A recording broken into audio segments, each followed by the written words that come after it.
Assalamualaikum warahmatullahi wabarakatuh.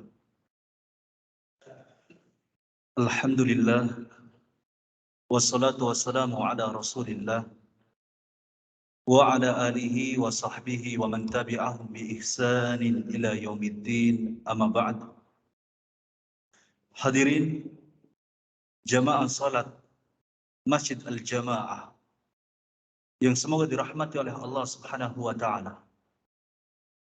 Marilah kita bersyukur kepada Allah Subhanahu wa taala yang telah melimpahkan nikmatnya yang banyak kepada kita. Yang seandainya kita mau menghitung satu demi satu nikmat yang Allah berikan kepada kita, pastilah kita tidak akan bisa untuk menghitungnya. Salawat serta salam semoga senantiasa terlimpahkan kepada Nabi Muhammad sallallahu alaihi wasallam yang dengan sunnahnya kita dapat memahami agama ini dengan benar, yang dengan sunnahnya sehingga kita dapat membedakan mana yang hak dan mana yang batil. Hadirin a'azzani Allah wa iyyakum. Alhamdulillah, di kesempatan yang telah lalu kita sudah membahas ayat yang pertama dari surat An-Nazi'at, di mana Allah Ta'ala berfirman, "Wan-nazi'ati gharqa." Allah bersumpah dengan nama Malakul Maut, malaikat pencabut nyawa orang kafir. Adapun kesempatan kali ini, insya Allah kita akan membahas ayat berikutnya, yaitu ayat yang kedua dan ayat yang seterusnya. Adapun ayat yang kedua, Allah Subhanahu wa taala berfirman, "Wan-nasyitati nashta." Lagi-lagi Allah Subhanahu wa taala bersumpah. Wa di sini bermakna demi, Pak. Yaitu wawul qasam.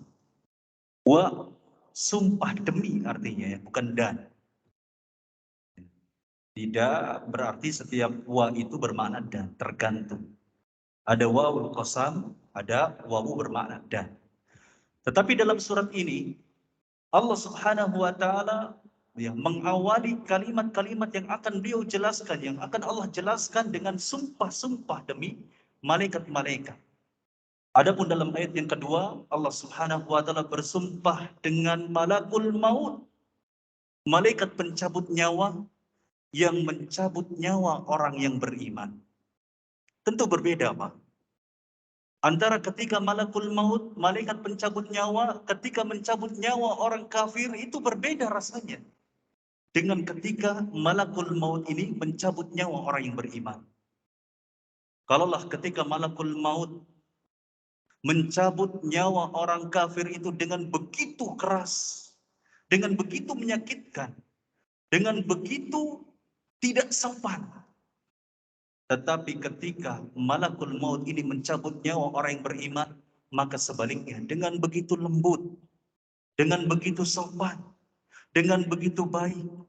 Sebagaimana dijelaskan oleh Nabi Shallallahu Alaihi Wasallam dalam hadis yang sangat panjang, tetapi ya saya ambil ya wajhu istidlal dari hadis ini terkait dengan malakul maut yang mencabut nyawa orang yang beriman. Di mana Nabi Shallallahu Alaihi Wasallam bersabda, "Yaji'u malakul maut alaihi salam hatta yajlisa inda ra'sihi wa qala." Maka kemudian malakul maut datang. Mendatangi siapa? Orang yang beriman yang hendak mati. Kemudian malakul maut ini duduk di sisi kepala orang yang beriman. Kemudian dia berkata, "Ya ayyatuhan nafsul mutmainnah." Di riwayat lain, Rasulullah Shallallahu Alaihi Wasallam menyebutkan, "Ya ayyatuhan nafsul tayyibah." Wahai jiwa yang baik, wahai jiwa yang tenang, ukhruji ila magfirati minallahi wa ridwan. Keluarlah menuju ampunan dan keridhaan Allah Subhanahu wa taala. Kemudian keluarlah nyawa orang mukmin ini ibarat seperti tetesan air yang mengalir dari teko. Barangkali ketika kita hendak minum, Pak, ya, mengeluarkan air dari teko ke gelas itu begitu mudah. Demikian ibarat nyawa orang yang beriman ketika keluar dari jasad. Semoga Allah Subhanahu wa taala golongkan kita menjadi orang-orang yang beriman. Matikan kita dalam keadaan husnul khatimah. Hadirin azani Allah wa iyyakum. Akan tetapi selembut-lembutnya nyawa orang yang beriman ketika keluar dari jasadnya, tetap saja mereka atau kita semua akan merasakan sakaratul maut, Pak. Apa itu sakaratul maut? Yaitu rasa sakit manakala proses dicabutnya ruh dari jasad kita. Dan ini pasti dirasakan oleh setiap manusia. Tidak terkecuali al-anbiya, para nabi, tidak terkecuali Rasul sallallahu alaihi wasallam. Dalilnya mana? Di antara dalilnya disebutkan di dalam Al-Qur'anul Karim, qad ja'at sakratul maut bil haqq. Dzalika ma kunta minhu tahid. Telah datang sakaratul maut dengan benar. Sakaratul maut benar-benar akan datang kepada setiap manusia. Dan itulah sakaratul maut yang kalian lari menghindar darinya. Siapa yang tidak takut dengan kematian? Siapa yang tidak takut dengan sakitnya sakaratul maut? Kita ingin lari dari sakaratul maut, tapi tidak ada yang bisa. Sebagaimana Allah Ta'ala firmankan di dalam Al-Quranul Karim, Aynama takunu yudrikumul maut walau kuntum fi burujin musyayyadah. Dimanapun kalian berada, maut pasti akan mendapati kalian. Dan bersamaan datangnya malakul maut kepada manusia, di saat itu sakaratul maut akan dirasakan oleh manusia. Walau kuntum fi burujin musyayyadah. Kalau sekiranya kalian berada di balik benteng yang kokoh, pastilah maut akan mendapati kalian. Hadirin azani Allah wa iyyakum. Mungkin sebagian kita melihat betapa proses kematian seseorang terlihat di sebagian video nih, di beberapa video ya, yang beredar di masyarakat. Itu ada, Pak. Saya melihat beberapa hari yang lalu ada video, kalau tidak salah ya, di-share juga di WA gitu ya, di grup-grup. Ada laki-laki, wajahnya sih dari India ya. Dia itu sedang bekerja, masih muda umurnya. Mungkin seusia 25 tahun lah kurang lebih. Nah, tiba-tiba ada sesuatu yang mendatanginya seolah-olah mau menerkam dia, mau menyakiti dia. Sehingga tangannya itu mencoba untuk mengusir sesuatu tersebut. Kita tidak melihat apa itu. Wallahu alam, sepertinya malakul maut yang hendak mencabut nyawanya. Tetapi apa daya, orang tersebut tidak mampu untuk mengusir malakul maut. Dan pada akhirnya dia mati. Nah, di kesempatan lain ada juga video yang beredar.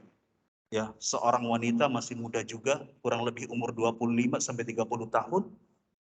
Dia sedang duduk-duduk di sebuah restoran sepertinya, sedang memesan minuman, dan ketika minuman datang, ya, dia melihat dari sisi kanannya seperti ada sesuatu yang hendak menerkamnya. Dia coba mengusir-ngusir, nggak mampu, pada akhirnya dia mati. Demikianlah kematian. Yang kita tidak bisa lari dari kematian, walau hanya satu hasta, walau hanya satu jengkal. Dan sakaratul maut pasti akan dirasakan oleh setiap manusia. Hadirin azani Allah wa iyyakum. Nabi Shallallahu Alaihi Wasallam suatu ketika pernah mencuci kedua tangannya, lalu mengusap kepada wajahnya dan bersabda, Inna lil mauti sakarat. Sesungguhnya pada kematian itu terdapat sakarat. Dan ini peringatan kepada kita, apa? Kita akan mati dan kita akan merasakan sakaratul maut. Nah, kalau misalkan ada pertanyaan, Ustadz, kenapa kok orang yang beriman merasakan sakaratul maut? Kenapa merasakan sakit? Ada yang bisa jawab, Pak? Kenapa orang yang beriman merasakan sakarat? Bagaimana? Ada yang bisa jawab? Nah, silakan. Untuk menggugurkan dosa. Ada lagi? Selain yang menggugurkan dosa? Ya?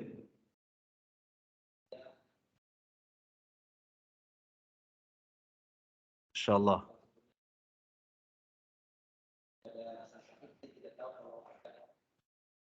Iya, insyaallah. Barakallahu fiik. Ada yang lain? Ya, kalau mungkin pertemuan ke depan datang lagi, insya Allah anak kasih mushaf, insya Allah ya. Ada yang lain? Di antaranya adalah untuk meninggikan derajatnya di sisi Allah dan menambah kebaikan untuknya. Bagaimana kalau Nabi? Nabi nggak punya dosa, maksum, tapi merasakan sakarat. Ya, adalah untuk meninggikan derajatnya di sisi Allah Subhanahu wa taala. Adapun orang-orang yang beriman, ada kalanya dia berbuat dosa, maka adalah untuk menghapus kesalahan-kesalahannya. Karena memang sakaratul maut itu adalah ujian. Dan ujian pada umumnya, ketika seseorang tertimpa ujian apapun, musibah apapun dan menghadapinya dengan sabar, maka hikmahnya besar, yaitu menambah kebaikan untuknya dan mengampuni dan menghapus segala kesalahan yang dia miliki. Sebagaimana disabdakan oleh Nabi Shallallahu Alaihi Wasallam, "Ma yusibul muslima min nasabin wala wasabin wala hammin wala husnin wala adha wala ghammin hatta syaukati yushakuha illa kafarallahu biha min khataya." Tidaklah sebuah musibah atau apa saja musibah yang menimpa seorang muslim, baik itu rasa lelah, misalkan karena bekerja seharian, seorang suami ya dari pagi pulang pagi kadang-kadang, maka Allah akan menghitungnya akan menggantinya dengan pengampunan dosa. Wala wasabin, juga rasa sakit yang terus menerus dirasakan seperti misalkan asam urat, kolesterol dan lain sebagainya, terlebih sakit-sakit yang parah, jantung dan lain sebagainya. Allah akan menggantinya kalau kita sabar dengan pengampunan, penghapusan kesalahan-kesalahan. Walahamin, rasa cemas dari bahaya yang sekiranya dapat menyakitinya. Ya, misalkan kita diancam dibunuh, naudzubillah min dzalik. Saya pernah Pak diancam dibunuh Pak. Ya, di kampung saya waktu itu. Kenapa? Karena ya saya difitnah ya bahwa saya ini ya aliran sesat yang apa namanya yang beda dengan pada umumnya masyarakat di kampung saya di sana ya hanya karena saya jenggot cingkrang dan lain sebagainya ya padahal kita sama-sama muslim ya baik NU atau Muhammadiyah ya atau Salafi ya kita ini saudara, kita memiliki akidah yang sama, betul ada perbedaan tapi tidak jadikan alasan itu menjadi sebuah permusuhan, tidak ya apapun organisasinya selagi kita ya muslim memiliki akidah yang sama, sudah kita ini saudara. Ya, tidak boleh saling menyesatkan, apalagi saling mengkafirkan. Nauzubillahi min dzalik. Ya, tidak boleh terjadi ya di tempat ini ya, khususnya umumnya di tempat-tempat yang lain. Ya, kita sama-sama memiliki hak untuk saling mencintai, saling mengunjungi, saling mendoakan. Ya, hadirin azani Allah wa iyyakum. Maka kalau seandainya kita memiliki rasa cemas, ya sekiranya nanti ada bahaya yang dapat menyakiti kita, itu pun ya dicatat sebuah ujian yang akan menghapus kesalahan kita. Wala hammin, wala husnin, juga rasa sedih yang menimpa kita, wala adza dan gangguan, wala ghammin juga ya gundah gulana, hatta syaukati yushaquha, sampai duri yang menusuknya ya apa yang ditusuk misalkan tangan ya kita berjalan kemudian kaki kita tertusuk duri, illa kafarallahu biha min khataya, kecuali Allah Subhanahu wa taala akan menghapuskan kesalahan-kesalahannya dengan sebab musibah yang dia rasakan. Nah, termasuk musibah yang dialami oleh manusia ketika ajal menjemputnya adalah sakaratul maut. Ya, jadi kemudian jangan salah paham, Pak. Kalau kita mendapati misalkan ada tetangga kita, ya, ketika setelah matinya matanya misalkan terbelalak, ya, wajahnya pucat, ya, kemudian mulutnya itu menganga, jangan kemudian kita vonis, wah ini nih, ya, bermasalah ini orang nih, ya, ini bukan orang baik ini. Ada masalah, terus kita cari. Jangan-jangan ini matinya karena riba. Jangan-jangan ini matinya karena minum khamr. Seperti ini hingga matanya terbelalak, pucat. Hingga kemudian diser kemana-mana. Na'udzubillah min dzalik. Kalau dia orang yang beriman, kemudian dia merasakan sakaratul maut yang membuat matanya itu terbelalak, tetap kita husnudzon. Mengingat hadis Nabi Shallallahu Alaihi Wasallam, ya, bahwa musibah apapun yang menimpa kita itu adalah sebuah kebaikan yang akan menghapuskan segala dosa-dosa kita. Hadirin azani Allah wa iyyakum. Nah, memang ya ada tanda-tanda seseorang itu dianggap husnul khatimah. Ada juga tanda-tanda seseorang disebut su'ul khatimah. Nah, kita hanya ya berpangku ya atau berdalil hanya dengan tanda-tanda yang memang ada dalilnya bahwa ini itu husnul khatimah, ini itu su'ul khatimah karena ada dalil dari sunnah Nabi Shallallahu Alaihi Wasallam. Nah, kita bisa memvonis bahwa simpulan misalkan Pak Haji Rahmat misalkan, ya nanti Pak Haji Rahmat kita semua akan wafat semua, insya Allah cepat ataupun lambat. Ini contoh saja ya Pak Haji ya, punten. Ya, kalau kemudian Pak Haji Rahmat ketika meninggal kemudian mengucapkan la ilaha illallah kalimat terakhirnya, kita boleh vonis bahwasanya beliau mati dalam keadaan husnul khotimah. Ya, karena memang ada dalil dari Nabi Shallallahu Alaihi Wasallam di mana disebutkan man kana akhiru kalamihi la ilaha illallah dakhalal jannah. Barang siapa yang akhir dari perkataannya adalah la ilaha illallah, maka dia masuk ke dalam surga. Ya, ini jaminan Pak dari Nabi Shallallahu Alaihi Wasallam. Ya, jadi biasakan diri kita ketika kita sebelum mati dari sekarang mengucapkan la ilaha illallah, terus jadikan zikir keseharian kita. Jangan biarkan lisan ini kering, ngelamun, ya. Tetapi basahi lisan kita dengan la ilaha illallah. Karena biasanya seseorang mati di atas kebiasaannya ketika dia hidup. Ya, ketika biasa hidupnya itu bermaksiat, biasanya mati dalam keadaan bermaksiat. Dan ketika biasanya dia melakukan ketaatan, maka biasanya dia pun maka seseorang mati tergantung kepada kebiasaannya. Hadirin azani Allah wa iyyakum. Ya. Kemudian ada tanda lain. Seseorang dianggap sebagai husnul khatimah, mati dalam keadaan husnul khatimah. Ketika dia mati keluar dengan di dahinya itu ada keringatnya, maka kita bisa vonis Pak bahwa dia itu mati dalam keadaan beriman, husnul khatimah.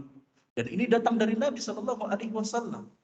Suatu ketika ada seorang sahabat mendengar bahwasanya saudaranya itu sedang sakit parah, dan ia berkunjung kepada saudaranya dan didapati dia sedang sekarat, ya, kemudian meninggal. Lalu didapati bahwasanya di dahinya itu ada keringat. Lalu beliau ya menyebutkan sebuah hadis dari Nabi Shallallahu Alaihi Wasallam, al-mu'min yamutu bi'arqal jabin. Orang yang beriman, ya ketika dia mati, maka terdapat keringat dalam jidatnya, di atas jidatnya maksudnya. Ya, ini tanda dia itu husnul khatimah. Ya, dan banyak lagi ya tanda-tanda husnul khatimah.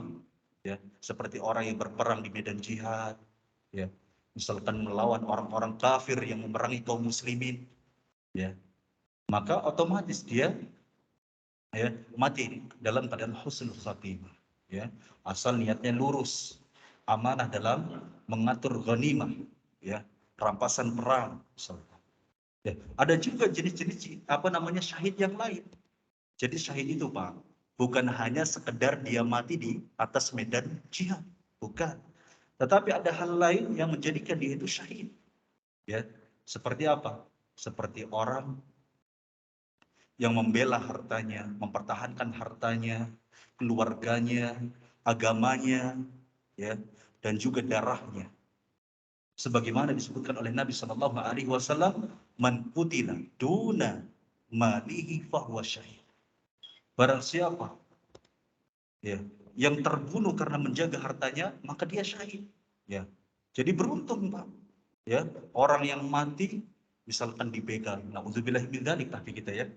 Misalkan orang yang dibegal mempertahankan motornya, tapi dia dibunuh, sudah syahid. Ya. Atau dirampok, ya. Mempertahankan hartanya, kemudian dibunuh oleh perampok, maka dia syahid. Kemudian jenis syahid yang lain adalah man qutila duna ahlihi fahuwa syahid. Barang siapa yang terbunuh karena mempertahankan keluarganya, membela keluarganya, maka dia syahid. Ya. Misalkan ada perampok, ini contoh kasus saja Pak. Ada perampok kemudian ingin melukai keluarga kita, na'udzubillahi min dzalik. Kita bela, akhirnya kita yang mati, na'udzubillahi min dzalik. Maka kita syahid. Kemudian ada jenis syahid yang lain, man qutila duna dinihi fahuwa syahid. Barang siapa yang terbunuh karena membela agamanya, maka dia syahid. Misalkan kita dituntut untuk murtad, meninggalkan agama kita, atau melecehkan agama kita sendiri. Kalau tidak melecehkan agama kita, misalkan, maka kita akan dibunuh. Nah, kita mempertahankan agama kita, kemudian kita dibunuh, maka kita syahid. Ya. Kemudian ada jenis syahid yang lain, man qutila duna damihi fahuwa syahid. Barang siapa yang terbunuh karena membela hartanya, maka dia syahid. Ya. Contohnya seperti yang tadi. Ya. Ada orang yang menyerang kita, tiba-tiba ya, kita membela diri dan pada akhirnya kita mati, maka kita dicatat sebagai syahid. Apa ya? Semoga Allah Subhanahu wa taala mencatat kita sebagai syahid. Amin. Hadirin azani Allah wa iyyakum. Tetapi perlu kita pahami, Pak, bahwa syahid itu bertingkat-tingkat, ya. Bertingkat-tingkat, berbeda-beda. Sebagaimana dijelaskan oleh Al-Imam An-Nawawi rahimahullah taala dalam kitabnya Al-Minhaj Syarah Sahih Muslim, bahwa tingkatan syahid itu ada 3. Yang paling pertama adalah syahid di dunia dan syahid di akhirat. Ya. Siapa dia? Adalah orang yang mati di medan jihad. Ya. Kemudian, ya, nah kalau syahid di dunia dan di akhirat tentu ya, di dunia dia tidak dimandikan, dia tidak dikafani dan tidak disalatkan. Ya, langsung dikuburkan saja sudah. Nah, ini namanya syahid dunia dan syahid akhirat. Adapun yang kedua adalah syahid di akhirat saja, tetapi tidak syahid di dunia. Nah, contohnya tadi, orang yang membela hartanya, orang yang membela keluarganya, orang yang membela darahnya, atau jenis-jenis syahid yang lain, dia mati dalam keadaan tertimbun atau kena reruntuhan bangunan, atau tenggelam, atau kebakaran, atau seorang wanita yang melahirkan kemudian mati, maka dia dianggap syahid, ya, tetapi hanya di akhirat. Berarti di dunianya tetap, ya, melalui proses dimandikan, kemudian dikafankan, kemudian disolatkan dan dikuburkan pastinya. Nah, ada juga syahid di dunia, yang ketiga, syahid di dunia tetapi tidak syahid di akhirat. Ada yang bisa menyebutkan contohnya, Pak? Adalah orang yang ikut medan jihad, ya, tetapi dia salah dalam niat, ya, atau tidak amanah. Misalkan dalam peperangan yang melawan kafir harbi, Pak, ya, maka ketika kaum muslim itu memenangkan peperangan tersebut, harta yang dibawa oleh orang-orang kafir maka sudah jadi otomatis milik orang muslim. Nah, ketika korupsi, ya, harta ghanimah tersebut misalkan dicuri, ya curi, maka dia jihad di dunia, ya, syahid di dunia, ya, tetapi tidak syahid di akhirat. Tidak usah dikafankan, tidak usah dimandikan, tidak usah disolatkan, kubur, tetapi dia tidak dicatat sebagai syahid. Ini tingkatan yang dijelaskan oleh Al-Imam An-Nawawi rahimahullah ta'ala. Hadirin azani Allah wa iyyakum. Kembali kepada ayat. Bahwasanya ketika Allah Subhanahu wa taala bersumpah dengan malakul maut, hakikatnya bukan sekedar sumpah, Pak. Akan tetapi sekaligus mengingatkan kita bahwa kita ini akan dicabut nyawanya oleh malakul maut. Kapan? Bisa besok, bisa lusa.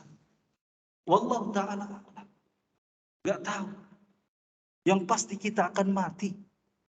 Sebagaimana telah Allah firmankan di dalam Al-Quranul Karim. Kullu nafsin dha'iqatul maut. Setiap nyawa pasti akan merasakan kematian. Cepat ataupun lambat. Kita seringkali mendengar ayat-ayat ini. Entah berapa ribu kali. Ya, bisa jadi ratusan kali. Bisa jadi ribuan kali. Tapi apakah kita sudah menyadari dan mempersiapkan diri untuk terus ya mengumpulkan bekal menghadap ilahi di akhirat nanti? Sudahkah? Atau kita masih lalai? Hadirin a'azani Allah wa iyyakum. Ingatlah sebuah pepatah Arab mengatakan, tarjun najata walau tasluk masalikah. Inna safinata la tajri 'ala al-yabis. Engkau mengharap keselamatan, keberhasilan, tetapi engkau tidak menempuh jalan keselamatan tersebut. Ya.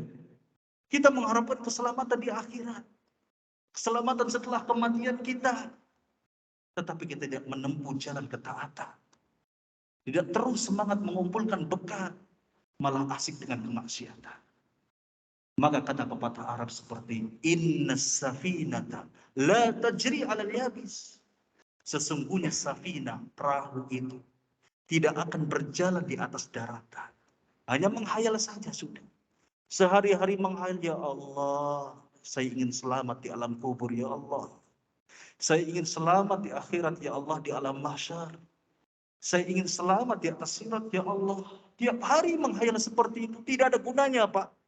Kalau tidak dibarengi dengan amalan, ya, tidak akan selamat. Hanya dengan menghayal. Selamat adalah dengan sebuah amalan nyata. Baca Quran, menghafal Quran, datang ke majelis ilmu, ya, terus mengamalkan ilmu, dan seterusnya dari amalan-amalan saleh. Yang utamanya adalah sebuah kewajiban yang harus kita tunaikan. Perhatikan, kewajiban kita seorang suami sudah ditunaikan belum? Kewajiban seorang hamba sudah ditunaikan belum? Baru kemudian perhatikan sunnah-sunnahnya, terus kita introspeksi, terus hisab diri kita. Apakah kita sudah menjadi hamba yang baik atau hamba yang lalai? Jangan seperti halnya kita ini, ya, seperti orang-orang yang sombong. Kita mengira diri kita ini orang yang baik, tetapi hakikatnya na'udzubillah min dzalik, kita ini orang yang buruk. Hadirin azani Allah wa iyyakum. Maka ingat bahwa kita ini akan mati dan kita pun akan merasakan sakarat. Sedangkan yang namanya iblis, Pak, yang namanya syaitan akan terus menggoda manusia sampai, ya, ketika kita sakarat. Semangat, Pak, syaitan itu, Pak. Berjuang, ya, benar-benar untuk menggoda, menggelincirkan manusia agar mereka menyimpang dari jalan yang lurus. Sampai-sampai dikisahkan oleh Imam Adz-Dzahabi rahimahullahu taala dalam kitabnya Syiar A'lamin Nubala tentang proses wafatnya Imam Ahmad bin Hanbal. Suatu ketika, ya, diceritakan oleh anaknya Imam Ahmad bin Hanbal. Suatu ketika Imam Ahmad bin Hanbal menjelang wafatnya, ya, dan sedang proses, ya, naja, ya, kalau bahasa Cirebonnya mungkin naja, ya Pak, ya. Nah, anaknya itu menuntun, mentalkin bapaknya Imam Ahmad bin Hanbal, la ilaha illallah, dengan harapan anaknya ini agar bapaknya bisa mengucapkan dengan kalimat terakhirnya la ilaha illallah. Ketika dituntut dengan ucapan la ilaha illallah, Imam Ahmad justru mengatakan la, tidak, belum, sampai 3 kali, tidak, belum, tidak, belum. Bingung anaknya, kok bisa? Imam Ahmad ditalkin mengucapkan la ilaha illallah, justru, ya, beliau menjawab dengan tidak, belum, tidak, belum, tidak, belum, ada apa? Sehingga ketika di tengah, ya, kritisnya, Imam Ahmad bin Hanbal sadar, ya, ditanya, ya, kurang lebih seperti ini. Wahai bapakku, ada apa dengan engkau? Kenapa mengucapkan la, tidak, ya, tidak, belum, tidak, belum, tidak, belum? Ini bahasa saya seperti itu, Pak, ya, bahasa sederhananya.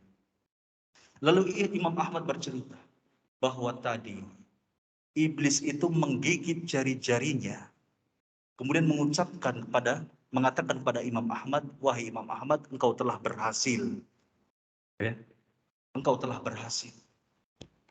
Imam Ahmad tahu, orang alim, bahwa dia tidak dikatakan berhasil sampai istiqomah, mempertahankan keimanannya, mempertahankan keislamannya, ya, selama, ya, sampai dia itu mati, benar-benar nyawanya dicabut oleh malaikat. Sehingga ketika iblis mengatakan seperti itu kepada Imam Ahmad, langsung secara tegas Imam Ahmad mengatakan tidak, belum. Coba kalau seandainya Imam Ahmad mengatakan, oh iya saya berhasil, maka dia akan timbul ujub, ya, sombong. Nah, itulah yang iblis inginkan darinya. Agar Imam Ahmad sombong, berarti apa? Kemudian Imam Ahmad mati dalam keadaan sombong, su'ul khatimah. Ini yang diharapkan iblis, ya. Sehingga biasakan diri kita ini untuk istiqomah, Pak. Ya, di atas ketaatan, ya.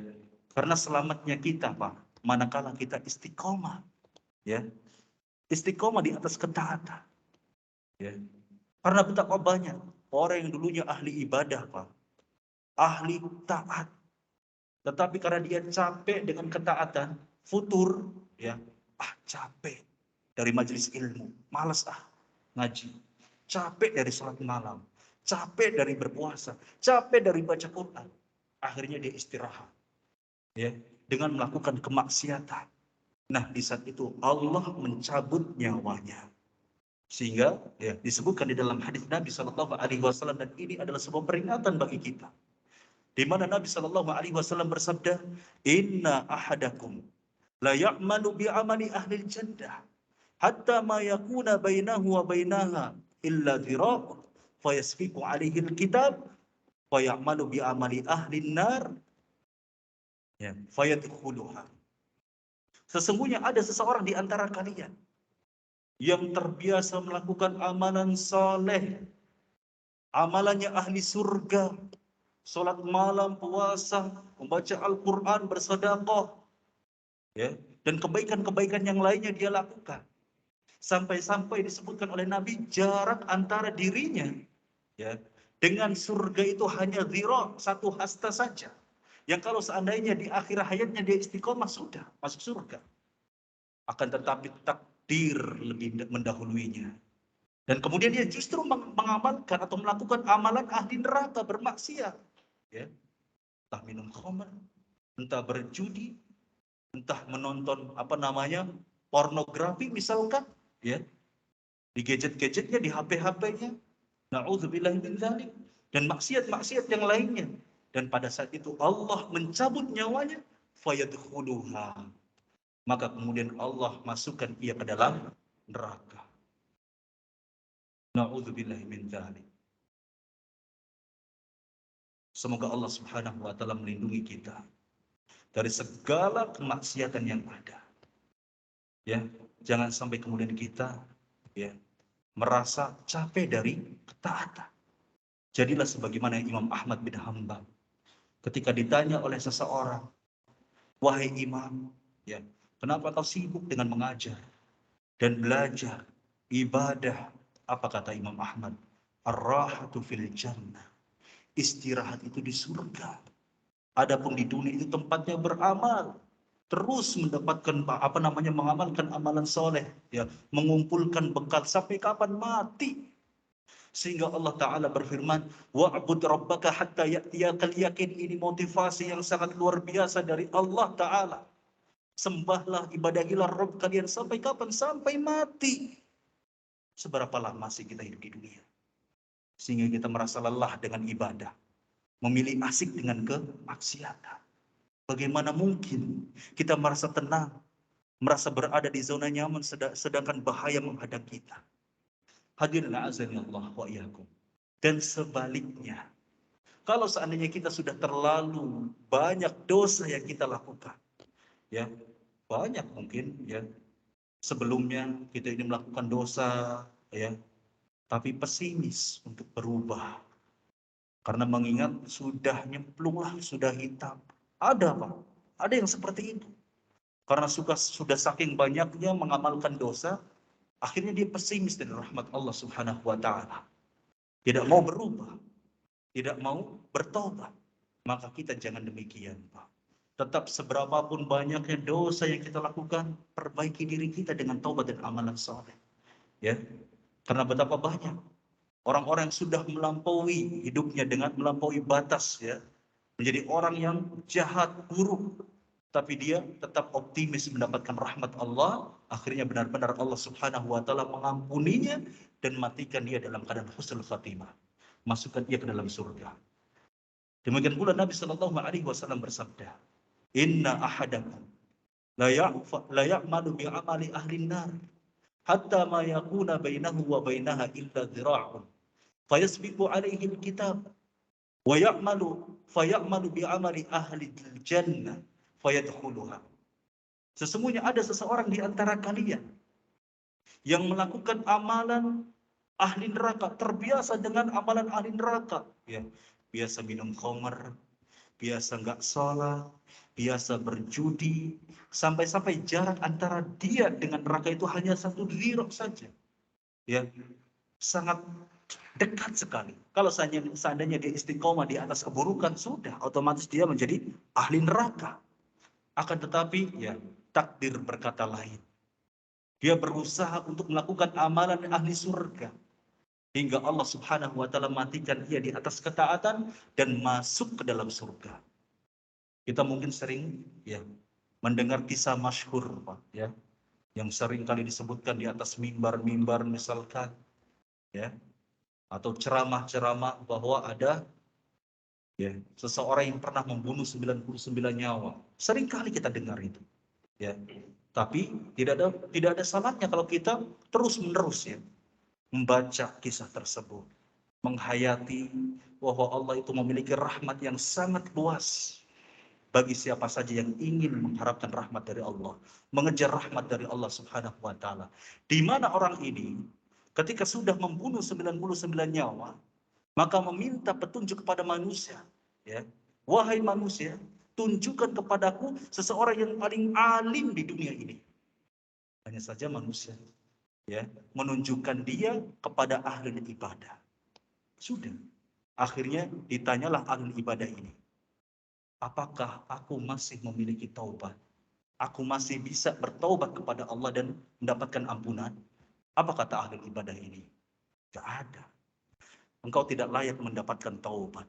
Engkau tidak layak mendapatkan ampunan dari Allah. Akhirnya tanggung, digenapkan menjadi 100, dibunuh. Ya. Kemudian tanya lagi kepada manusia, tunjukkan kepadaku ya seseorang yang paling alim di muka bumi ini. Ya. Akhirnya pertanyaan yang kedua dijawab dengan benar. Ditunjukkanlah kepada orang yang paling alim. Bertanya kembali, apakah aku masih ya layak untuk mendapatkan ampunan dari Allah?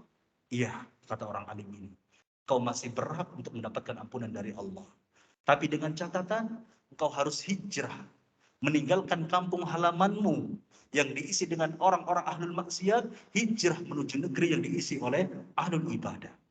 Akhirnya dia pergi, ya, meninggalkan kampung halamannya, namun di tengah perjalanan beliau dicabut nyawanya oleh Allah Subhanahu wa taala. Dicatat sebagai ya, orang yang mati dalam keadaan husnul khatimah dan dimasukkan ke dalam surga. Ya. Jadi kita jangan pesimis, Pak. Dosa kita memang banyak. Kesalahan kita memang banyak, tetapi ampunan Allah begitu luas. Hadirin azan ya Allah wa iyyakum. Ini ayat yang pertama dan ayat yang kedua. Adapun ayat yang ketiga, Allah Subhanahu wa taala berfirman, "Was-sabihati sabha." Lagi-lagi Allah Subhanahu wa taala bersumpah dengan malaikat, ya. Kalau tadi yang pertama dan yang kedua Allah Subhanahu wa taala bersumpah dengan malakul maut, adapun yang ketiga Allah bersumpah, kata Allah, demi malaikat yang turun dari langit begitu cepat. Ini sifat malaikat, Pak, yang punya gerakan yang sangat cepat. Lebih cepat mana ya? Malaikat dengan jin, Pak. Ya. Jin itu bisa berpindah dari satu tempat ke tempat yang lainnya begitu cepat. Enggak ada apa-apanya, Pak. Jin jauh ya, kalah cepat oleh malaikat. Jin, Pak, kalau ingin mencuri khabar ke langit, ya, di mana khabar itu setelah didapatkan oleh jin maka akan ya diberikan kepada para dukun, ya, pada paranormal, ya. Nah, jin itu butuh bekerja sama dengan jin-jin yang lainnya, bertumpuk-tumpuk sampai ke langit untuk mencari khabar, untuk mencuri khabar. Tetapi malah para malaikat ya, ketika ingin turun dari langit ataupun naik, itu tidak butuh bertumpuk-tumpuk. Sudah, turunnya begitu cepat. Sebagaimana yang dikabarkan oleh Allah Subhanahu wa taala pada ayat yang ketiga ini. Contoh kasus ya, bukti nyata bahwa malaikat memiliki gerakan yang begitu cepat terjadi dan ditulis di dalam Al-Qur'anul Karim ya. Bahwa Nabi Sulaiman, Pak, ya. Nabi Sulaiman ini luar biasa ya, seorang nabi yang dianugerahkan mukjizat yang luar biasa. Beliau ini selain memang bisa mengerti bahasa hewan, beliau juga yang memiliki bala tentara bukan hanya dari kalangan manusia, ya, jin juga, ya, memiliki bala tentara dari kalangan jin. Di antaranya Ifrit namanya, Pak. Mungkin Bapak sudah paham nih. Apalagi yang dulu pernah terjun di dunia klinik, ya. Di dunia klinik itu sudah biasa ya bergaul dengan jin ifrit. Ya pengakuannya seperti itu, Pak. Karena dulu saya berteman dengan orang-orang yang senang ya apa namanya bergaul dengan ya dunia magic lah seperti itu ya. Nah, ketika Sulaiman mendakwahkan Islam kepada Balqis yang saat itu di negeri Sabah. Sabah itu di Yaman, Pak. Tepatnya di daerah Ma'rib ya. Kalau tidak salah Ma'rib ini ada di Yaman Tengah ya. Nah, saat itu di sana ada kerajaan yang mana ratunya adalah Balqis namanya. Nah, Nabi Sulaiman ketika mendakwahkan kepada Balqis saat itu belum diterima. Ya. Tetapi Balqis itu tahu bahwasanya Nabi Sulaiman adalah raja yang luar biasa hebat dan pasti kalah. Ya, ketika misalkan berperang pasti kalah. Karena bala tentaranya bukan hanya manusia, tetapi jin sekalipun menjadi bala tentaranya Sulaiman. Nah, akhirnya Balqis mengumpulkan tokoh-tokohnya ya, untuk mendatangi Sulaiman, untuk mendengarkan dakwahnya. Apa sih yang didakwahkan oleh Sulaiman? Nah, ketika sudah mau pergi, ya, lalu Sulaiman alaihissalam ya, mengumpulkan tokoh-tokohnya dan mengatakan, siapa di antara kalian yang mampu memindahkan singgasana Balqis kepadaku sebelum dia datang mendatangiku? Ya, karena dengar Sulaiman bahwa Balqis akan mendatangi Sulaiman. Lalu berkatalah Ifrit, ya, Ifrit ini dari kalangan jin. Disebutkan di dalam surat An-Naml bahwa Ifrit ini berkata, qala ifritu minal jinni ana atika bihi qabla an taquma min maqamika. Berkata Ifrit dari kalangan jin. Jadi jin itu punya bermacam-macam jenisnya, Pak. Ada jin Ifrit dan lain sebagainya. Ya. Dia ini berkata, ana atika bihi qabla an taquma min maqamika. Aku mampu mendatangi singgasana iblis. Na'udzubillah min dzalik. Maksudnya singgasana Balqis, ya. Sebelum engkau bangkit dari maqamika, dari tempat duduk, ya. Sebagian ulama ahli tafsir menjelaskan bahwasanya Nabi Sulaiman itu memiliki tempat duduk khusus, Pak. Ya. Di mana tempat duduk khusus itu adalah untuk mendengarkan keluh kesah masyarakatnya, rakyatnya. Dan waktunya itu antara waktu duha sampai menjelang zuhur. Ya, beliau duduk, ya, benar-benar fokus untuk mendengarkan keluh kesah rakyatnya. Dan Ifrit ini menjanjikan kepada Sulaiman akan memindahkan singgasana Balqis, ya, sebelum engkau bangkit dari tempat duduk. Berarti memindahkannya itu hanya beberapa jam saja. Ya, sedangkan jaraknya beribu-ribu kilo, Pak. Dan singgasana itu begitu besar, kerajaan. Ya, sedangkan ya, kerajaan Sulaiman itu adanya di Palestina. Nah, adapun kerajaan Balqis itu ada di Yaman, ya, di negeri Sabah. Tapi Ifrit mampu ya, menjanjikan ya, bahwa singgasana Balqis ini mampu dipindahkan dengan begitu cepat. Namun, ternyata ada orang lain yang lebih mampu dan lebih hebat biiznillah ya, yang mampu memindahkan singgasana Balqis dalam waktu sekejap mata. Apa dikatakan orang ini? Ana atika bihi qabla an yartadda ilaika tarfuka. Aku mampu memindahkan Balqis singgasananya ya, kepadamu sebelum engkau mengejapkan matamu. Luar biasa. Ya, siapa dia? Ya. Dalam sebagian tafsir dijelaskan bahwa ini adalah manusia, orang yang soleh, ya, orang yang paham dengan kitab, ya, ahlul kitab. Ya. Tetapi beliau ini dapat memindahkan singgasana Balqis dengan bantuan malaikat, Pak. Ya, dengan bantuan malaikat, bukan dengan dirinya. Karena dekatnya dia dengan Allah Subhanahu wa taala, seringkali doanya dikabulkan oleh Allah Subhanahu wa taala. Sehingga ketika dia menjanjikan bahwa istana Balqis bisa dipindahkan dalam waktu yang sesingkat-singkatnya, Ya, sebelum mata itu dikejapkan, maka atas bantuan malaikat. Menunjukkan bahwasanya malaikat mempunyai gerakan yang sangat cepat. Ya, kalau makhluknya saja seperti ini, seperti malaikat yang memiliki gerakan yang cepat, memiliki kekuatan yang hebat, ya. Sampai-sampai diceritakan Jibril memiliki sayap sampai 600, Pak. Ya, 600 sayap. Luar biasa. Ya. Dan besar sekali. Ini makhluknya. Bagaimana dengan Kholiknya Allah Subhanahu wa Ta'ala? Sehingga penting bagi kita untuk merenungi makhluk-makhluk Allah yang begitu luar biasa, agar hati ini sampai, renungan kita sampai kepada tafakkur yang benar-benar mendatangkan pahala rasa takut kepada Allah Subhanahu wa Ta'ala. Hadirin azani Allah wa iyyakum.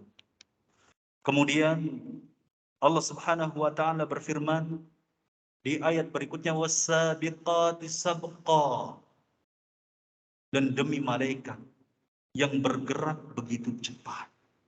Ya, ayat yang keempat ini adalah sebagai penekanan, Pak, ya, bagi ayat yang ketiga, bahwa malaikat ini benar-benar cepat geraknya dalam menjalankan ketaatan kepada Allah Subhanahu wa Ta'ala.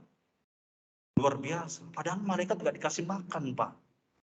Nggak dikasih minum oleh Allah, karena memang malaikat nggak makan dan nggak minum. Nah, kita yang dikasih makan, kita dikasih minum, tetapi berlambat-lambat dalam menjalankan ketaatan. Malu, Pak, sama malaikat, Pak.